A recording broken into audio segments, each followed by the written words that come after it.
Movie की शुरुआत होती है और हमें टारा नाम की एक लड़की दिखाई जाती है जो इस वक्त अपने घर में बिल्कुल अकेली थी। तभी अचानक से उसके फोन की रिंग बजती है। जब वो फोन को रिसीव करती है तो सामने से एक आदमी डरावने स्टेप में उससे बात करने लगता है। साथ ही वो उसे कहता है कि तुम्हें एक खतरनाक गेम खेलना होगा। ये सुनकर के टारा बुरी तरह से डर जाती है और फोन को कट कर देती है और अपने घर के सारे खिड़की और दरवाजों को भी बंद कर देती है। इसके बाद वो अपनी फ्रेंड अंबर को चैट करके सारी बात बताती है। तब अंबर उसे कॉल का जवाब देने के लिए कहती है, लेकिन टारा ने तो उसे कॉल के बारे में बताया ही नहीं था। जब वो उसे इस बारे में पूछती है तो उसे पता चलता है कि वो जिससे कॉल पर बात कर रही है वो अंबर नहीं बल्कि वही साइको है जिसने अभी टारा को कॉल किया था। वो टारा को धमकी देता है कि अगर उसने मेरे कॉल का जवाब नहीं दिया तो वो उसकी फ्रेंड अंबर का काम तमाम कर देगा। तब टारा उसे कॉल लगा करके पूछती है कि आखिर तुम क्या चाहते हो। तब वो कहता है कि मैं तुम्हारे साथ बस एक गेम खेलना चाहता हूँ, लेकिन अगर तुमने पुलिस को कॉल करने की कोशिश की या फिर किसी सवाल का गलत जवाब दिया तो मैं तुम्हारी फ्रेंड अंबर के पिछवाड़े में रसिया का रॉकेट डाल करके उसे ऊपर पहुंचा दूंगा। इसके बाद वो टारा से सवाल करने लगता है और टारा भी सारे सवालों का एक एक करके सही जवाब दे रही थी, लेकिन एक जवाब गलत दे देती है। तब वो अंबर को मारने की धमकी देता है। अब टारा अपनी फ्रेंड को बचाने के लिए जाने लगती है और जैसे ही दरवाजे को खोलती है तो वो साइको सामने ही खड़ा था। वो टारा पर एक चाकू से हमला कर देता है, लेकिन टारा जल्दी से दरवाजे को बंद करके अपनी जान बचा लेती है। तभी अचानक से उसके घर का सारा सिक्योरिटी सिस्टम हैक हो जाता है जिससे वो दरवाजे को लॉक नहीं कर पाती। इससे वो किलर अंदर आ गया था। वो टारा को पकड़ करके उस पर हमला कर देता है जिससे टारा बुरी तरह से जख्मी हो गई थी।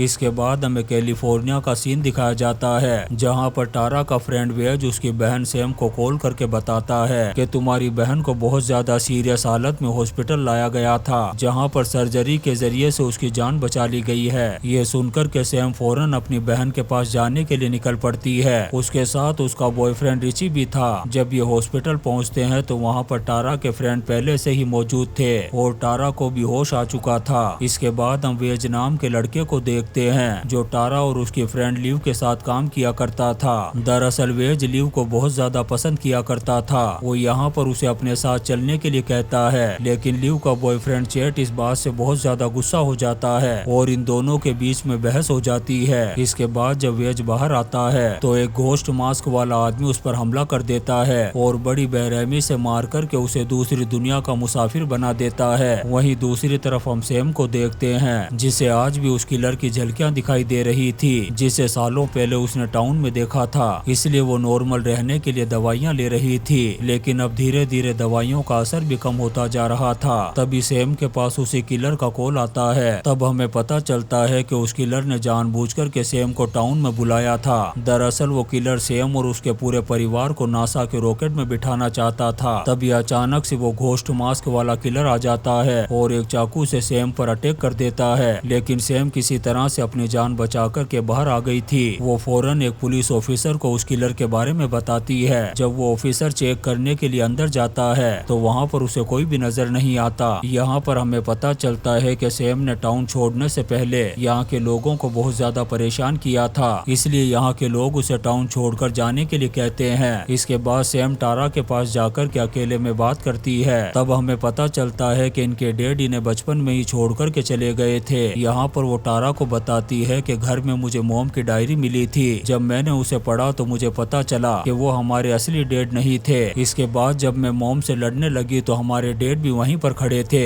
ये सारी बातें सुनने के बाद वो घर छोड़ कर के चले गए। इससे मॉम गुस्सा हो गई और मुझसे लड़ने लगी। फिर सैम अकेली रहने लगी और जब बड़ी हुई तो उसने भी घर छोड़ दिया। यहाँ पर सैम बताती है कि मुझे इस बात का दुख नहीं था कि हमारा घर बिखर गया, बस दुख तो इस बात का था कि हमारा बाप कोई और नहीं बल्कि बिली था जो इस टाउन का सबसे बड़ा गैंगस्टर और किलर था। फिर सैम टारा को बताती है कि शायद इस बात को हमारे अलावा भी कोई और जानता है, इसीलिए तुम पर हमला किया गया है। इन बातों को सुनकर के टारा सैम पर गुस्सा हो जाती है और उसे फौरन यहाँ से चले जाने के लिए कहती है। अब यहाँ से सैम डेविड नाम के एक आदमी के पास पहुँचती है जिसने कई साल पहले उसके बाप बिली का सामना किया था। यहाँ पर डेविड को पता चलता है कि सैम और टारा पर हमला करने वाला किलर स्टेप नाम की एक मूवी का फैन है जो कि सैम के डैड बिली और उसके एक फ्रेंड के ऊपर ही बनाई गई थी। डेविड यहाँ पर सैम को कुछ रूल फॉलो करने के लिए कहता है जिसमें सबसे पहला रूल था कि अपने बॉयफ्रेंड पर कभी भी भरोसा मत करना। और दूसरा रूल था कि किलर हमेशा पास्ट की वजह से ही हमला करता है। और तीसरा रूल ये था कि जो विक्टिम होगा उसका एक फ्रेंड ग्रुप भी होगा और उस ग्रुप में वो किलर भी शामिल होता है। ये सारी बातें जानने के बाद सैम डेविड से उस किलर का पता लगाने के लिए कहती है, लेकिन डेविड इसके लिए साफ मना कर देता है क्योंकि डेविड पर भी बहुत बार हमला हो चुका है। लेकिन जब सैम उसे फोर्स करने की कोशिश करती है तब वो उसे धक्के देकर के बाहर निकाल देता है। सैम के जाने के बाद डेविड अपने फ्रेंड्स को कॉल करता है और उस किलर के बारे में बताते हुए उन्हें वापस आने से मना कर देता है। फिर कुछ सोचने के बाद वो सैम और रिची की मदद करने के लिए उनके पास पहुंच जाता है। इसके बाद ये तीनों टारा के सभी दोस्तों से मिलते हैं। यहाँ पर सैम उन सभी को बता देती है कि वो टाउन के सबसे खतरनाक गैंगस्टर और किलर बिली की बेटी है। इनकी बातों से हमें पता चलता है कि वेस भी बिली के दोस्त का बेटा था, इसी वजह से किलर ने उसका भी काम तमाम कर दिया था। यहाँ पर इन सभी को समझ में आ चुका था कि वो किलर ओरिजिनल मूवी का सीक्वल बना रहा है, इसी वजह से वो पास्ट से जुड़े हुए लोगों को ऊपर पहुँचा रहा है ताकि स्टोरी पास्ट से जुड़ी हुई रहे। इन बातों को सुनकर के सैम बुरी तरह से डर गई थी, इसलिए वो उठकर के अकेले ही वहाँ से चली जाती है। फिर हम वेंस की मॉम शेरिन को देखते हैं जो पिज्जा लेने के लिए जा रही थी। रास्ते में उसके पास किलर का कॉल आता है जो उसे बताता है कि मैं तुम्हारे बेटे का काम तमाम करने वाला हूँ। ये सुनकर के वो घबरा जाती है और अपने बेटे को कॉल करने की कोशिश करती है, लेकिन उसका बेटा कॉल रिसीव नहीं कर रहा था और वो जल्दी से वापस अपने घर पहुँचती है। तब वो किलर उस पर भी अटैक कर देता है, फिर उसके बेटे को बड़ी बेरहमी से मौत के घाट उतार देता है। टाउन में हो रहे कत्ल के बारे में डेविड की एक्स वाइफ गेल को भी पता चल जाता है, इसलिए वो वापस आ गई थी। डेविड उस पर गुस्सा करते हुए वापस टाउन छोड़ कर के जाने के लिए कहता है, लेकिन गेल कहती है कि मैं न्यूज रिपोर्टर की हैसियत से आई हूँ, इसलिए वापस नहीं जाऊंगी। तभी यहाँ पर पुलिस ऑफिसर को देख कर के सैम बुरी तरह से घबरा जाती है क्योंकि वो टारा को हॉस्पिटल में अकेला ही छोड़ कर के आ गया था। अब सैम डेविड को साथ लेकर फौरन हॉस्पिटल के लिए निकल पड़ती है। उधर हम टारा को देखते हैं जिसे रूम के बाहर किसी के होने का एहसास हो रहा था। तब वो किसी तरह से व्हील चेयर पर बैठ कर के बाहर चेक करने के लिए जाती है। तभी अचानक से हॉस्पिटल की लाइट चली जाती है। जब वो रिसेप्शन के पास पहुंचती है तब वो देखती है कि एक पुलिस ऑफिसर की डेड बॉडी बहुत ही बुरी हालत में पड़ी हुई थी, जिसे देख कर के टारा बुरी तरह से घबरा गई थी। तभी यहाँ पर रिची आ जाता है, लेकिन वो किलर रिची पर हमला करके उसे बेहोश कर देता है। अब वो किलर टारा को मारने के लिए उसकी तरफ बढ़ता है। तब टारा एक अलमारी उस पर गिरा कर के यहाँ से भागने लगती है, लेकिन वो किलर उसे पकड़ लेता है और जैसे ही वो उसे मारने वाला था तभी यहाँ पर सैम और डेविड आ जाते हैं और किलर पर टूट पड़ते हैं। डेविड किलर को गोली मार कर के जख्मी कर देता है। तभी उसे लगने लगता है कि मुझे किलर के भेजे में गोली मारनी चाहिए थी। अब वो सबको बाहर भेज कर के वापस किलर के पास आता है, लेकिन वो किलर को मार पाता इससे पहले ही वो किलर चाकू से स्टेप करके डेविड का काम तमाम कर देता है। वहीं दूसरी तरफ हम सैम को देखते हैं जो गेल के पास पहुंचती है और उसे कहती है कि मैंने बचपन में तुम्हारे साथ बहुत गलत किया था, लेकिन अब मैं तुम्हें छोड़ कर के कहीं नहीं जाऊंगी। इसके बाद वो अपनी बहन टारा को लेकर के टाउन छोड़ कर के जा रही थी। तब रास्ते में गेल की फ्रेंड सिडनी उसे रोक लेती है और उस किलर को मारने के लिए मदद मांगती है, लेकिन सैम इसके लिए साफ मना कर देती है क्योंकि वो अपनी बहन टारा को किसी भी खतरे में नहीं डालना चाहती थी। फिर रास्ते में टारा को पता चलता है कि उसका इनहेलर उसके पास नहीं है। तब वो अपना इनहेलर लेने के लिए अपनी फ्रेंड अंबर के घर पर जाने का फैसला करती है। वहीं दूसरी तरफ हम अंबर के घर को देखते हैं जहाँ पर पार्टी चल रही थी। पार्टी में मौजूद लिव अपने फ्रेंड चेड से गुस्सा होकर के वहाँ से चली जाती है। जब चेड लिव को मनाने के लिए उसके पीछे जाता है तभी वो किलर चेड पर हमला कर देता है। चेड काफी देर तक उससे WWE की फाइट करता है, लेकिन वो किलर चेड पर भारी पड़ता है और उसे बड़ी बेरहमी से मौत के घाट उतार देता है। उधर टारा रिची और सैम के साथ अंबर के घर पर पहुंच गई थी, जहां पर रिची पार्टी में मौजूद सभी लोगों को यहां से जाने के लिए कहता है। उधर सिडनी और गेल सैम को रोकने के लिए जाने लगती है। तब उन्हें पता चलता है कि सैम कहीं और नहीं बल्कि स्टू के घर में है, जहां पर स्टू और बिली ने मिलकर के सभी लोगों का काम तमाम किया था। शेरनी सैम को कॉल करके इस बारे में बताती है। तभी वहां पर मौजूद मिनी नाम की एक लड़की पर किलर अटैक कर देता है। उसके चीखने चिल्लाने की आवाज सुनकर के सैम अंदर पहुंचती है और एक लैंप फेंक करके उस किलर को मारती है, जिससे किलर यहाँ से भाग गया था। इतने में ही अंबर और बाकी के लोग भी यहाँ पर पहुँच गए थे। यहाँ पर ये सभी एक दूसरे पर इल्जाम लगाते हैं कि तुम किलर हो। तभी अचानक से अंबर गन निकालती है और लिव को गोली मार देती है। इससे सभी को पता चल जाता है कि वो किलर कोई और नहीं बल्कि अंबर है। वो यहाँ पर मौजूद सभी लोगों पर हमला करने की कोशिश करती है, लेकिन ये सभी लोग अपनी जान बचा कर के इधर उधर उधर छुप गए थे। उधर रिची सैम से कहता है कि मुझे लगता है कि कातिल एक नहीं बल्कि दो है। ये सुनकर के सैम को रिची पर ही डाउट हो रहा था। रिची सैम से कहता है कि मुझे लगता है कि वो दूसरा किलर कोई और नहीं बल्कि तुम्हारी बहन टारा है, क्योंकि वही जानबूझकर के हम दोनों को यहाँ पर लेकर के आई है। लेकिन सैम को उसकी बातों पर बिल्कुल भी यकीन नहीं होता। तभी यहाँ पर सिडनी और गेल भी पहुँच जाते हैं। यहाँ पर अंबर आकर के पहले तो इनके सामने नाटक करने लगती है, लेकिन गेल ने उसे पहचान लिया था।